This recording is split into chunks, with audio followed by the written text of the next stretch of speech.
Buenas noches a todos, bienvenidos. En primer lugar quiero agradecer por la visita al directo que yo hice con respecto a las declaraciones del general Manini Ríos que hizo y las repercusiones del Estado contra el general del ejército. Y bueno, agradecer los prácticamente, ¿cuánto estamos, Javier? Cerca de las 5.000 visitas. Realmente es un orgullo para un wilsonista que, bueno, la gente lo siga. Pero también voy a aclarar un poco más sobre ese tema. Porque alguien me preguntó, y hace unos minutos estaba mirando algo y vi un comentario. A ver, no todo el mundo va a pensar igual que yo. Por suerte. Y eso es lo bueno que tiene la democracia. Pensar libremente. Tener una opinión propia y tratar de ir razonando entre todos sobre la misma historia de lo que nos aconteció hace aproximadamente 52 años, porque hay alguien que no voy a dar el nombre, pero creo que es perteneciente a la Fuerza Aérea, parece ser una persona retirada, y otros más, que me han dicho que yo soy un hablador más de lo que todos los políticos parece, o que todos los ciudadanos uruguayos que hablan de los tupamaros, de la sedición en la dictadura. Bueno, yo le voy a dar una clase o una cátedra de lo que es conocimiento sobre la subversión. Primero porque yo tengo familiares que estuvieron atados a la subversión. Hablo con mucha causa y mucha propiedad. Propiedad me sobra. También soy hijo de un militar y de familia de militares. Me sobra también la condición para poder hablar de militar. Pero si aparte fuera poco, yo fui militar también. Entonces ya ahí se cierra todo el programa. Y nadie puede discutir absolutamente nada conmigo. Para hablar conmigo en términos reales sobre la subversión, un hecho totalmente descarado en todos los ámbitos de un país democrático. La democracia no se lleva a punta de fusil. La democracia no es salir, armarse y porque los demás o el sistema político no le dé el alcance de las ideas que uno quiere practicar, uno tenga que agarrar y salir a buscar esas ideas por medio de la violencia. A ver, ¿alguien me puede decir si se escucha ahora? En Facebook. Me gustaría saber que alguien me hiciera llegar un mensaje para ver si se está escuchando. ¿Sí? Una manito para arriba. A ver, vamos, denme un segundo. Denme un segundo. No, está todo bien. Acabamos de bajar, a ver, la radio de fondo. Bien, ahora sí. Bien. Cuando uno intenta hablar de lo que fue la subversión, uno tiene que ir a la historia. Uno no puede salir a opinar sin reconocer la historia. Pero uno tiene que tener en cuenta que la subversión lo único que trajo fue muerte, destrucción, de los dos lados, tanto del ejército, de los tres, mejor dicho, el ejército, la ciudadanía que no tenía nada que ver y no se quería mezclar en todo eso, y del MLN, de los participantes del MLN. Porque el movimiento subversivo perdió gente también. Y si uno va a discutir las ideas políticas en base de los muertos, es no tener vergüenza. A mi criterio eso es un asunto personal, es una opinión personal. Yo creo que no debería haber derramadose una gota de sangre en este país. Nunca tendría que haber pasado lo que pasó. Pero yo voy a explicar algo más sobre la subversión. Para los que están opinando, cuando yo hablo de la subversión, no es que yo repito como loro. No. Yo soy un candidato a la intendencia de Rocha. Soy un candidato que comienzo una carrera política. Soy wilsonista cerrado, sigo las ideas de Wilson. Entonces yo no me puedo dar el lujo de salir a decir en las redes sociales cualquier cosa sin tener causa y conocimiento. Porque así cualquiera me haría patinar. Es muy fácil hablarlo acá, pero si esto lo quieren discutir en un ámbito público o en cadena de televisión, que yo no necesito marketing porque soy dueño de una emisora de radio, no, yo no necesito una televisión, no necesito hacerme famoso. Yo ya lo soy. Pero lo soy, ¿por qué? Porque la gente me sigue. Porque debo ser el único candidato político creíble en estos momentos en la República Oriental del Uruguay. Yo soy la nueva, junto con otros, la nueva generación de políticos que no aceptamos mentiras. Y por ende soy wilsonista. Entonces, para hablar conmigo, y no quiero ser arrogante, pero soy orgullosamente blanco, arrogantemente wilsonista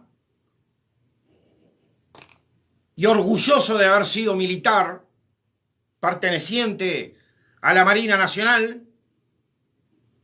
Tengo la propiedad, como candidato político, de hablar de lo que es la subversión,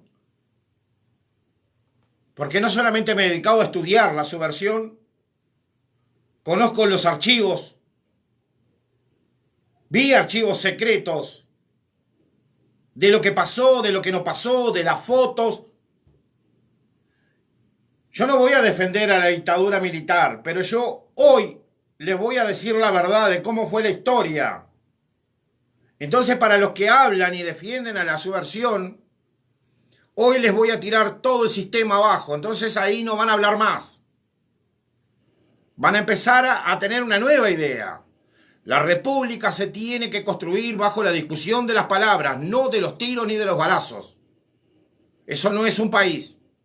Un país no se hace con violencia. Se hace con altura.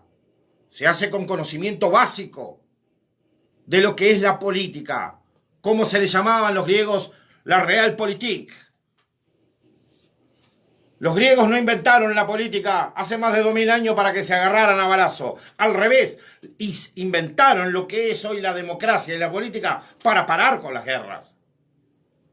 Entonces, nosotros no podemos venir 2000 años después, hacernos los vivos y pensar que somos los dueños de las ideas renovadoras y todo lo vamos a arreglar a balazos o a tiros.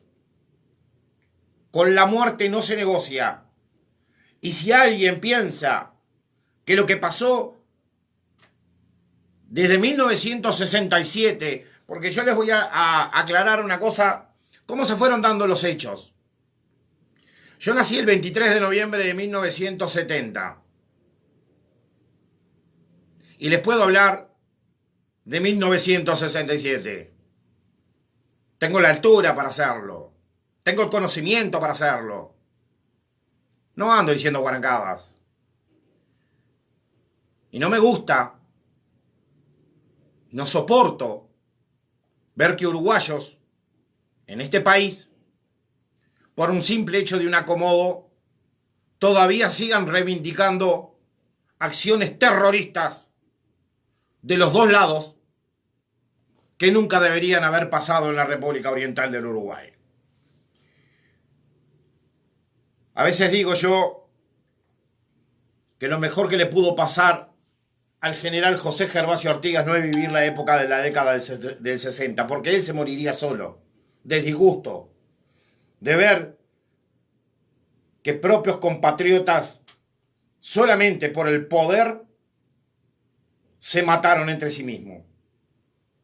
El problema es que fueron unos pocos, y los que pagaron el plato fue el resto de la población de este país. Los inocentes que no tenían nada que ver fueron la ciudadanía, niños, mujeres, hombres, ancianos, que no tenían nada que ver, terminaron pagando ese desastre que armaron los subversivos por una idea loca cubana. Porque esto comenzó así.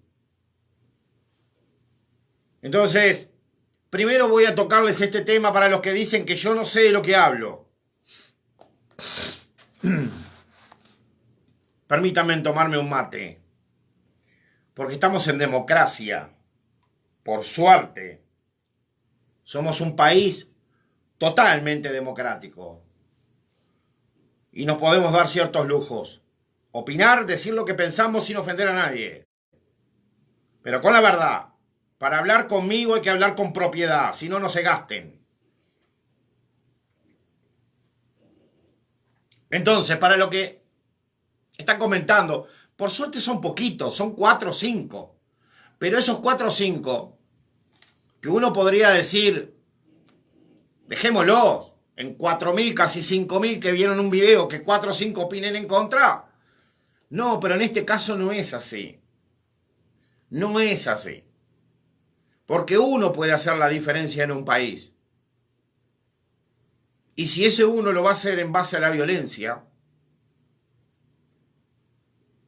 se puede poner peligroso. Así sea uno, no tiene que pasar eso. Entonces, para los que me criticaron hoy, les voy a dar una clase, que fueron 5. Les voy a dar una clase de Realpolitik y de historia. A ver si aprenden algo. Y uno de los últimos que me criticó debe tener 60 y pico años de edad, contra 47 que tengo yo. Bueno, de un hombre joven se va a comer una clase hoy. Y mi número de teléfono es fácil encontrarlo. 098-310-844 si alguno tiene alguna duda. Año octubre de 1969. La toma de Pando. ¿Qué fue la toma de Pando? ¿Quiénes provocaron la toma de Pando? ¿Para qué se hizo la toma de Pando? Una ciudad canaria que está muy cerca de aquí sufrió la desgracia de que prácticamente 100 hombres armados tomaron las entradas y las salidas. Las salidas eran allá abajo sobre las vías de los trenes, de la salida que pasaban que venían los trenes desde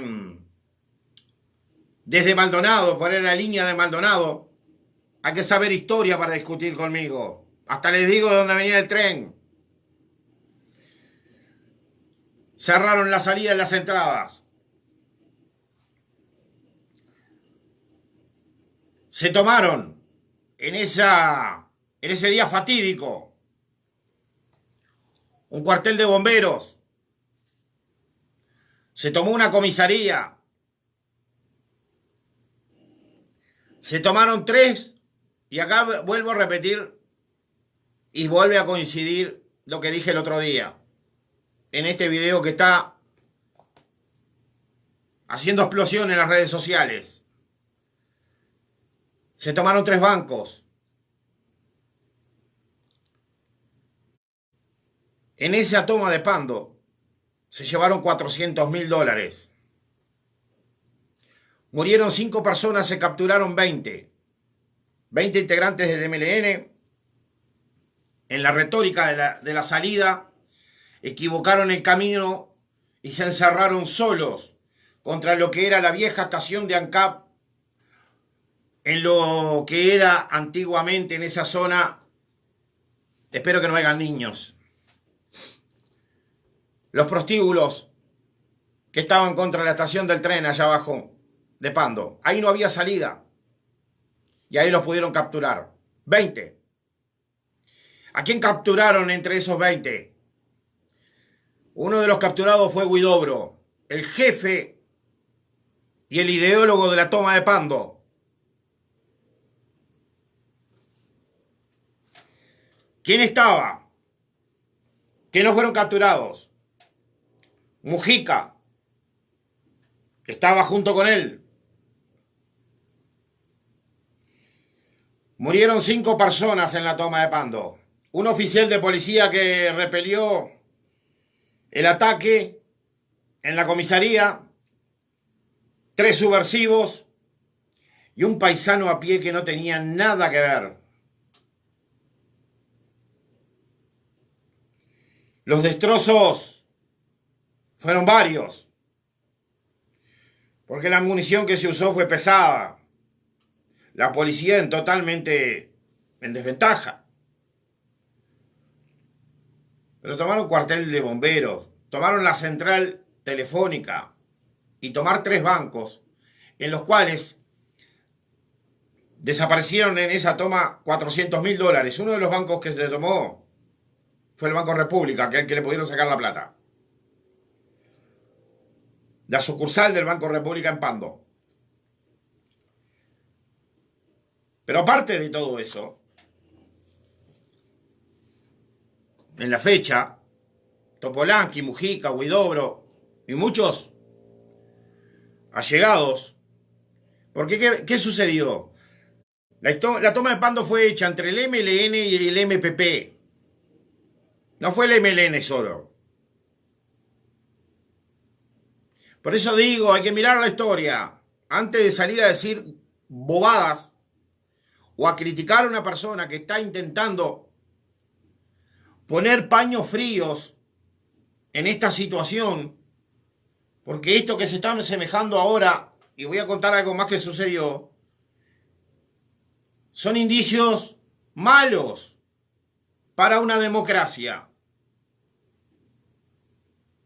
A un país no le hace bien esas cosas.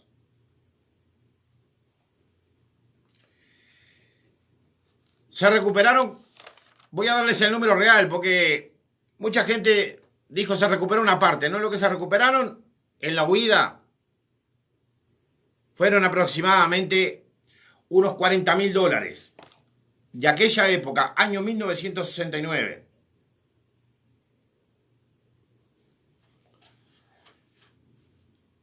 Pero ¿cómo arrancó todo esto de los Tupamaros? ¿Bajaron los marcianos y los trajeron? No. Entonces yo ahora le voy a explicar a esos 5 y a muchos cuál es la verdadera historia. Y está acá adentro. Yo siendo muy niño,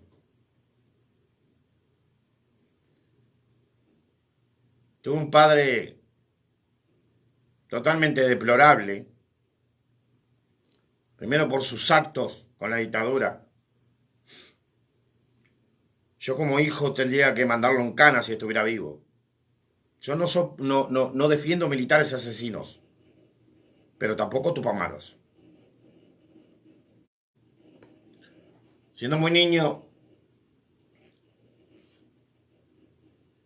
De tanto hablarme, tanto hablarme, tanto hablarme, me quedó grabado acá adentro.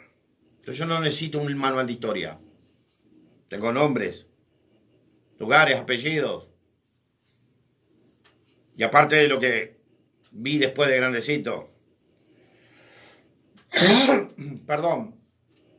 Entonces vamos a empezar. ¿Cómo comenzó empezó la Revolución Armada? ¿Cómo le llama? Algunos. Año 1967. El Partido Nacional venía de una crisis. En el año 1959 toma el gobierno y en el año 1964 lo vuelve a tomar. Pero en el año 1963 el Partido Nacional en el gobierno tuvo una crisis enorme. Enorme en el país. Los niveles de desempleo en Uruguay de aquella época sobrepasaban en muchos casos al 30%. La gente vieja, la gente mayor que yo sabe que yo estoy diciendo la verdad. Saben que es así. Y si yo me estoy equivocando, estoy mintiendo, que me lo hagan saber y me digan, usted es un bocón, está mintiendo Alejandro. Pero todo el mundo sabe que es así. Entre 1964 y 1967, fines del año 1966, aparecen los primeros problemas económicos graves en la República Oriental del Uruguay. El mundo cambiaba. Se notaba que había movimientos económicos a nivel mundial, porque todo tiene que ver con todo. Y Uruguay no escapó a esa depreciación económica que hubo en aquel entonces. Entonces, en 1967 nos encontramos con un país totalmente pobre. Un nivel de desempleo cabalgante. Y uno de los problemas que estalla es en la FUNSA. Pero ya en el año 1966, el MLN, por intermedio del Partido Comunista Uruguayo, quiso entrar en la política con las ideas de la Cuba revolucionaria, del Che Guevara y compañía. Y está bien que lo defiendan esa idea si creen que era la mejor. Pero el problema es que la ciudadanía no quiso esa idea. Y cuando un pueblo no quiere una idea, no se lo pueden meter a punta de fusil o a bombazos, como le pasó a los pobres 4 militares en un jeep, que eran compañeros de mi padre, que murieron sin saber lo que les pasó. Y lo único que estaban era cuidando la casa de un civil. Y no para meterlo en cana, sino cuidando de que no le pasara nada.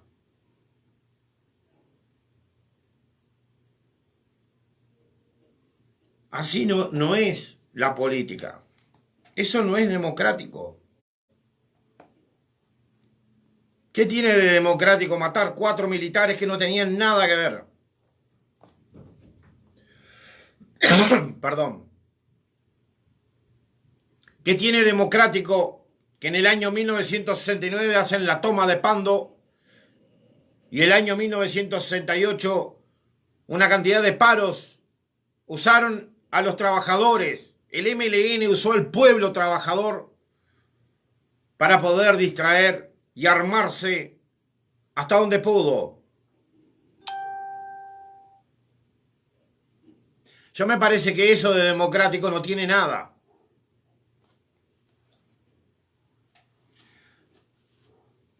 Pero aquí es donde les voy a contar una historia a todos. Y yo voy a cambiar la historia falsa que se cuenta de la dictadura a la historia real.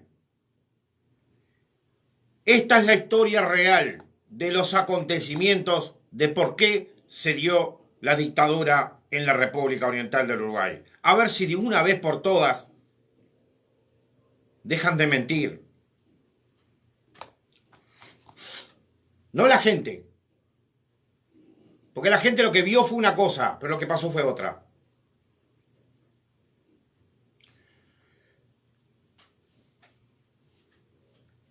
En el año 1971, el Frente Amplio gana las elecciones. Es verdad, las elecciones las ganaban ellos.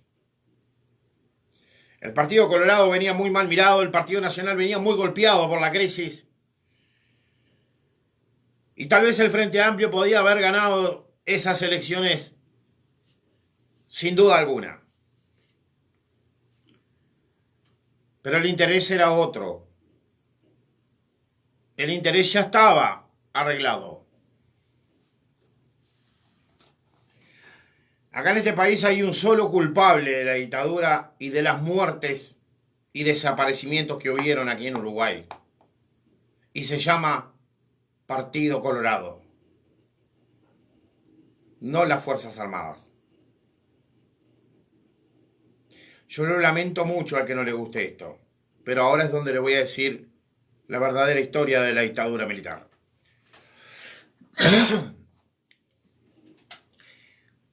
En 1973, cuando Wilson Ferreira Aldunate, líder del Partido Nacional, se declara en rebeldía y en estado de guerra, no fue contra los militares.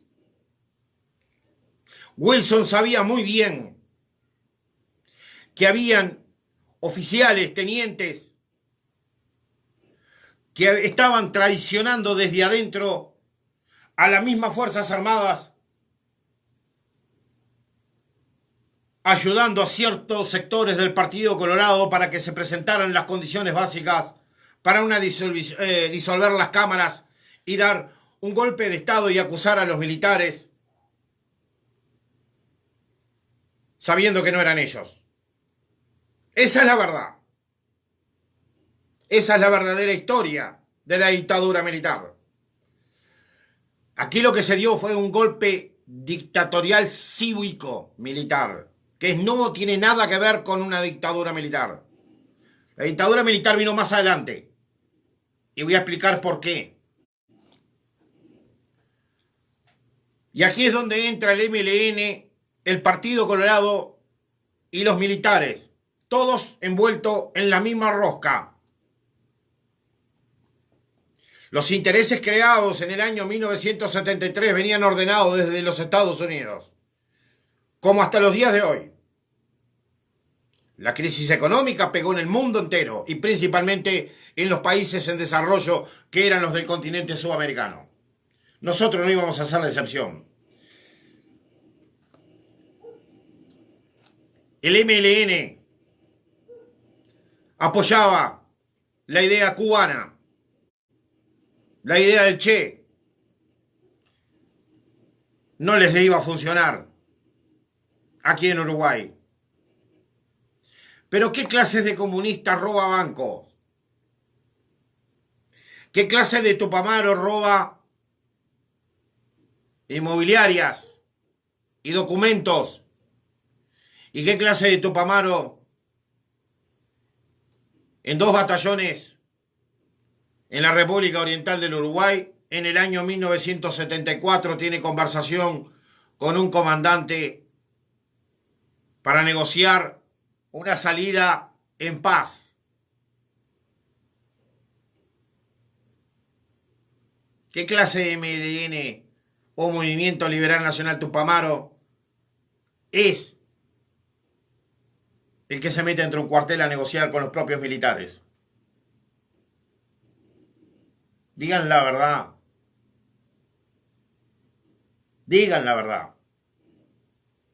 Cuando vayan a hablar de la dictadura, que es algo lamentable y repugnante desde todo su punto de vista, por lo menos tengan la decencia en el sistema político de decir cómo fue la realidad.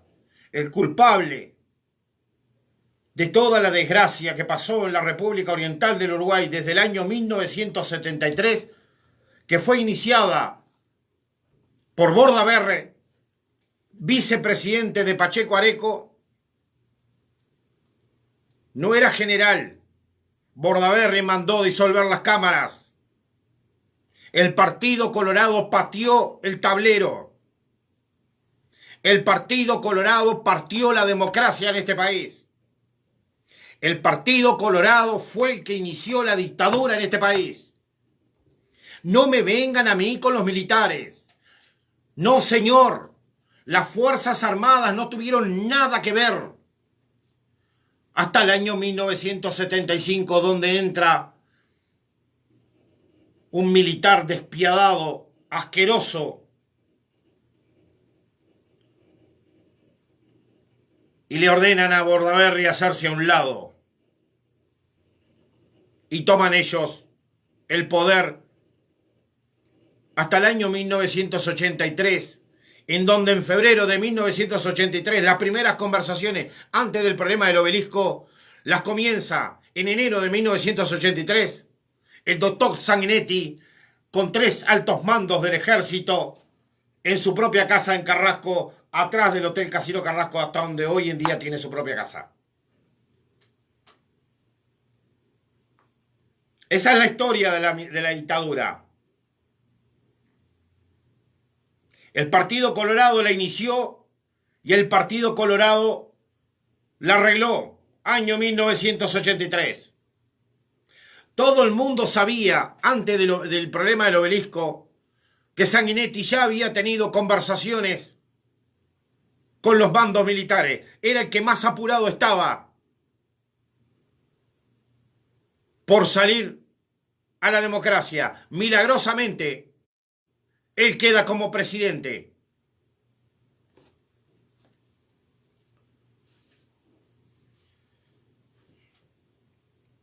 Pero también, año 1983, pacto del Club Naval. Por arte de magia,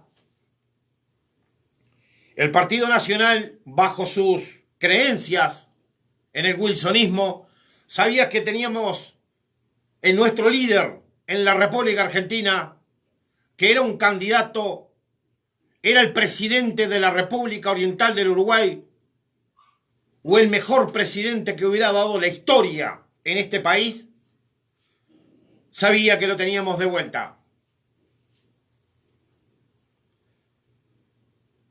Pero el Partido Nacional se quedó. Y aquí voy a aclarar algo que mucha gente no entiende o no sabe la historia. El Partido Nacional no firmó el pacto del Club Naval. ¿Pero por qué no lo firmó? ¿O quiénes lo podían haber firmado? El herrerismo en el Partido Nacional apoyaba esa salida, pero Wilson tenía que estar preso. Eso es así. Hay que conocer muy bien la historia para hablar de la dictadura. No es ese grito de libertad de los tupamaros que por bondad propia agarraron fusiles y salieron a defender el pueblo. Si hubiera sido así, el pueblo lo hubiera apoyado, y el pueblo no lo apoyó. Y vuelvo a repetir, la dictadura militar comenzó en el año 1975, no en el año 1973.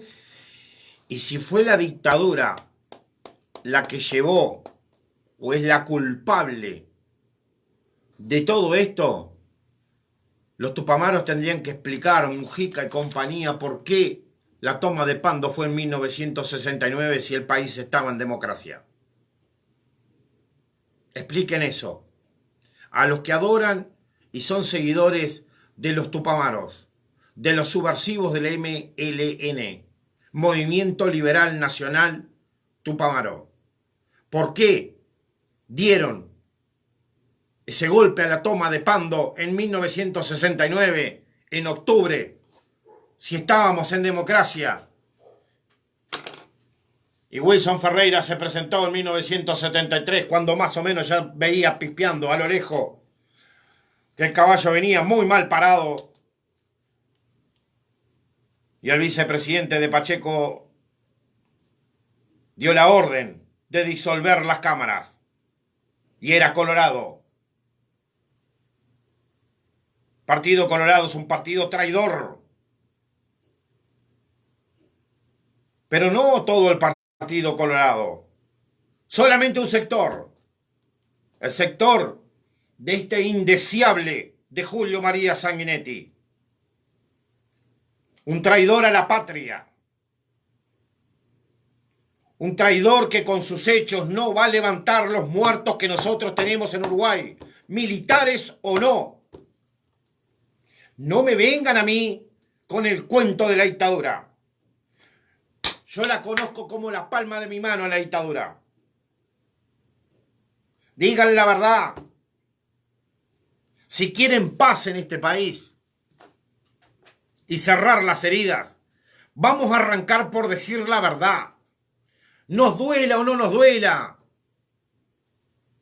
¿Por qué Wilson Ferreira Aldunate en el año 1985, en un acto majestuoso en la explanada municipal, e inclusive en Buenos Aires, 24 horas antes o 48 horas antes de viajar al Uruguay y de ser detenido infamemente por los militares, mandados por un sector político,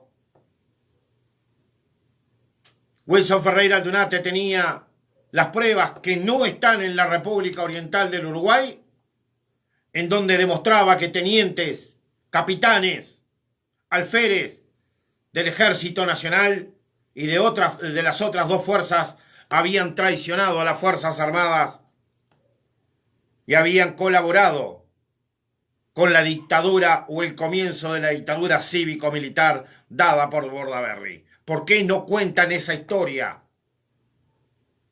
Cuéntenla. No tengan miedo. Esa es la realidad. Entonces no critiquen ahora los frente amplistas se sienten ofendidos porque un general defienda a la tropa. ¿Por qué? ¿Por qué se sienten ofendidos? Porque en el cierre de campaña ahora de la rural tocaron la marcha de Tres Arbolitos, himno patriótico del Partido Nacional en una guerra que pasó hace más de 100 años. Pero el Frente Amplio se siente ofendido y el oficial a cargo de ese momento en el que se tocó esa marcha hace unos días atrás también puede ir a rigor en estos días. ¿Por qué el Frente Amplio le duele tantas cosas? Están tan susceptibles a que le duelen las cosas. ¿Quieren que les explique por qué? Porque el Frente Amplio les mintió. Le mintió a la gente. Un partido político que roba bancos, o uno de sus sectores más fuertes que roba bancos, que financia terroristas, que hace negocios con la ETA, que se entrenan militarmente con las fuerzas del ex presidente asesino y dictador Gaddafi, no es cosa buena. ¿Para qué fueron a buscar ciertos elementos del MLN, entrenamiento básico militar, de terrorismo de Estado? ¿Para qué? ¿Quién va a levantar los muertos en la República Argentina adentro de esos cuarteles con un grupo nacionalista de la ultraizquierda en la Argentina que tenía contactos con Mujica y compañía, con Huidobro a la cabeza? ¿Quién defiende? ¿Quién sería capaz de defender eso? Si hay alguien en este país que defiende algo de eso, no es uruguayo, no es patriota, y por ende, lo mejor que le puede pasar es que se vaya del Uruguay. Nosotros no queremos asesinos en nuestro país. Bastante ya tenemos con este descontrol de la seguridad, con esta pérdida de libertad, que alguien no pueda salir a trabajar porque no sabe si vuelve a la casa vivo. Demasiados problemas ya tenemos en la política, en donde todos los partidos políticos han mentido reiteradamente después de la salida de la democracia hasta los días de hoy, y la gente se sigue muriendo de hambre en la casa. Los pobres cada vez son más pobres, pero la pobreza de un país la hace la misma política, el mismo sistema político es el que hace a su población pobre. Cuando un sistema político no tiene la decencia, no tiene la capacidad, no tiene la mentalidad y no tiene el poder de mirarle a los ojos a un ciudadano uruguayo igual que él, es no tener vergüenza. Ya no es falta de respeto, es una falta de patriotismo. Por el amor de Dios, no se puede creer que en un país así como el Uruguay tengamos 3 millones de habitantes que nos miramos con desconfianza porque unos defienden a los militares, otros defienden a estos terroristas, como les llamo yo, y otros defienden la clase alta de la economía uruguaya, que cada vez se hace más rica mientras el resto del país se hace más pobre. Por eso odiaban a Wilson, porque fue el único capaz de pararse enfrente en una explanada después de 6 meses preso y juntar a todos los partidos políticos bajo una sola bandera. Para los terroristas que apoyan a los tupamaros, esto es lo único que vale en Uruguay, el pabellón de la República Oriental de Uruguay. No me vengan a mí con estupideces a decirme por internet que si yo sé de lo que hablo de los tupamaros. Por supuesto que lo sé. Podría dar cátedra, pero hay una cosa que me inclino más yo. Yo no quiero volver al pasado. Pero yo del pasado voy a traer la idea de Wilson. Y como yo dije, y alguien me dijo, hoy usted está haciendo política o se cree Wilson Ferreira Aldunate. No, yo soy mejor que Wilson. Porque soy más joven, porque vivimos otra época. Pero la idea, la madre de las ideas, del único presidente que pudimos haber tenido en este país, que podría haber dicho, este es un caballero con todas las letras, fue Wilson Ferreira Aldunate. Después de ahí, no ha habido más nadie. Porque todo el mundo ha pensado en llenarse los bolsillos, en discutir historias que no existieron, para mantener al pueblo desunido y poder así gobernar y seguir haciéndose más rico. Y eso, a mi poca educación, es no tener el mínimo de vergüenza y es no tener mucho menos amor a su patria. No me vengan a mí a discutir lo que hicieron los tupamaros y lo que no hicieron los tupamaros. Ninguna rebelión armada o desarmada se dedica a asaltar bancos, tanto en las dos partes que lo hacen, los tupamaros, 1969, estamos en democracia, año 1985 hasta el 1998, las tupabandas, también estábamos en democracia. ¿Por qué los tupamaros no asaltaron cuando estaban los militares? A los que no les gusta mi forma de pensar, los comprendo. Pero los invito a que sigan el camino de Wilson, del verdadero wilsonismo. Los pobres no se sacan con palabras, los pobres se sacan con trabajo. Y si hay una cosa que los políticos tienen que aprender, es que el pueblo tiene dignidad. Un ser humano sin dignidad pierde las esperanzas. Y cuando pierde las esperanzas, es un simple ser humano derrotado. Y cuando es derrotado, nadie lo puede controlar. Y los disparates que pasaron en 1968, 1969, hasta el golpe y la dictadura cívica militar del Partido Colorado, nos llevó a que se firmara ese pacto de Club Naval años después y se traicionara a la patria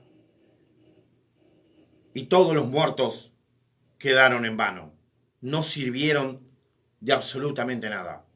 Y hoy, 50 años después de esos lamentables hechos, muchos en Uruguay seguimos divididos entre tupamaros, militares y la clase social alta que nos mira de reojo como si fuéramos ciudadanos de tercera. Y los de tercera, como dijo Wilson, son ellos que se creen ciudadanos de primera. Que tengan muy buenas noches, muchas gracias y vuelvo a repetir, de corazón, como buen wilsonista y candidato a la intendencia del departamento de Rocha, si así lo permite el Partido Nacional y si no tendremos un problema doblado. Mañana nos vamos a dirigir mañana o pasado nos vamos a trasladar a Rocha para buscar las 30 firmas que nos faltan para tener nuestra lista, nuestro lema, presentarlo al Partido Nacional y desde ya la invitación a los candidatos a la presidencia del Partido Nacional. Un wilsonista está presente. No se equivoquen conmigo. Nosotros llegamos, el wilsonismo en este país, de la mano de quien habla, llegamos para cambiar esto. No importa si nos lleva 10 años, 20 años, 30 años. Pero el Uruguay va a tener, el pueblo uruguayo bajo este pabellón va a tener lo que se merece. Y una de las cosas que más se merece es lealtad, honradez y dignidad. Se les terminó la joda. Con un wilsonista, ustedes no van a hacer la misma jugada que han hecho después de la democracia en mentirle a la población uruguaya y hacerle creer que la culpa de todo esto la tiene los Estados Unidos, los extraterrestres o no se sabe quién. Ustedes nunca tienen la culpa de nada. El problema es que cada vez ustedes se hacen más ricos mientras la gente se hace más pobre. Muchas gracias y buenas noches.